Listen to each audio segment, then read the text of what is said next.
Postmortem সেকশনটা ছিল হাসপাতালের একদম পেছন দিকে, একটু নির্জন এলাকা। আর আমার ইমার্জেন্সি সেকশন ছিল মেইন গেটের একদম কাছে, করিডোরের শুরুতেই।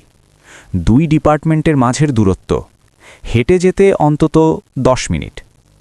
রাতের শিফটে মেইন অফিসের রিসেপশনে থাকতেন মুবাশশির সাহেব, বয়োজ্যেষ্ঠ মানুষ, গম্ভীর প্রকৃতি। ডিউটির শুরুতেই তিনি আমাদের বলেছিলেন, এখানে বিনা প্রয়োজনে এদিক ওদিক ঘোরাঘুরি করবেন না। আমাদের ডিউটি রুমের দরজাটা ছিল কাচের, ভেতর থেকে বাইরেটা কিছুটা দেখা যেত। কাচের ভেতর দিয়ে তাকালে সামনেই মুবাশশির সাহেবকে বসে থাকতে দেখা যেত। রাত তখন আনুমানিক 1:30, হয়তো 2টা। আমরা আমাদের কাজে মগ্ন ছিলাম। কাজ করতে করতেই হঠাৎ আমাদের চোখটা সামনে গেল। দেখলাম মুবাশশির সাহেবের ডেস্কের ঠিক পাশে একটি মেয়ে দাঁড়িয়ে আছে। আমি তাকে পাশ থেকে দেখতে পাচ্ছিলাম।